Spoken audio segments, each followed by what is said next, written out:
Hi மக்களே! அதாவது ஜீ தமிழ்ல சிரிகமப லிட்டில் சாம்ப்ஸோட ப்ரோமோ ரிலீஸ் ஆயிட்டே இருக்குங்க. அதாவது இந்த வாட்டி வைல்ட் கார்ட் ரவுண்டுனால சின்ன சின்ன பசங்க அவங்களோட எஃபர்ட்ட மேக்ஸிமம் போட்டு கடைசி ஃபினாலேல நுழையணுன்றதுக்காண்டி பார்த்துட்டு இருக்காங்க. பட் ஒரே ஒருத்தர் தான் ஃபினாலேக்குள்ள நுழைய போறாங்க. அது யாரா இருப்பாங்கன்றத எபிசோட் பார்த்து தான் தெரிஞ்சுக்கணும். ஸ்ரீனிவாஸ், விஜய் பிரகாஷ், சைந்தவி பிரகாஷ், ஸ்வேதா மோகன், எஸ்பி சரண் இவங்களாம் தான் இந்த வாரமும் ஜட்ஜஸா வராங்க. அதாவது மித்ரா அவங்க ஏற்கனவே நல்லா பாடுவாங்க. பட் எலிமினேட் ஆகி வெளியே போனவங்க ஃபினாலேல நான் இருந்தே ஆகணும்னு சொல்லி கஷ்டமான சாங்கை சூஸ் பண்ணி பாடுறாங்க. காணம் கருகுயிலே கச்சேரிக்கு வரைய வரையா விக்ரம் நடிச்சு சேது மூவி இருக்குல்ல, அந்த பாட்டை தான் இவங்க சூஸ் பண்ணி பாடுறாங்க.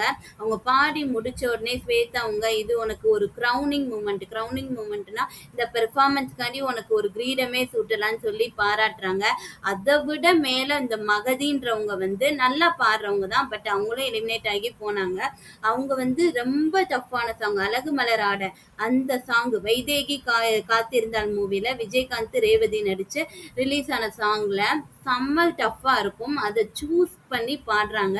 அந்த பாட்டை பாடின உடனே வந்து எஸ்பி சரண் சார் ரொம்ப கன்ஃபியூஷன்ல நான் ஆகிட்டேன். ஏன்னா இந்த பெர்ஃபார்மன்ஸ்க்கு அப்புறம் யாரை செலக்ட் பண்ணணும்னே எனக்கு தெரியலன்னு சொல்லி எல்லா ஜட்ஜஸும் டிஸ்கஷன் போறாங்க. எல்லா சின்ன பசங்க வந்து ஃபேஸ்லயுமே சோகம் இருக்கு. ஏன்னா ஏற்கனவே ஒரு தோல்வியாகி வெளியே போனவங்க அடுத்து தோல்வி ஆகிருமா என்னன்னு அந்த சோகம் வந்து அவங்க ஃபேஸ்லயே தெரியுது. பட் 7 கண்டஸ்டன்ட்ல ஒருத்தர் தானே 11th கண்டஸ்டன்டா ஃபைனாலிக்கு போக முடியும். யார் போவாங்கன்னு நினைக்கிறீங்கன்றத கமெண்ட்ஸ்ல சொல்லுங்க. அது மட்டும் இல்லாம ஃபினாலே யார் ஃபர்ஸ்ட் வருவா, ஏன்னா ஃபினாலே நெருங்கிக்கிட்டே இருக்கு. யார் ஃபர்ஸ்ட் வருவான்னு நினைக்கிறீங்கன்றத கமெண்ட்ஸ்ல சொல்லுங்க. எல்லாருமே அபிஷேகான்னு சொல்லிட்டு இருக்காங்க. ஆனா அபிஷேகா தான் வருவாங்கன்னு நீங்க நினைக்கிறீங்களா?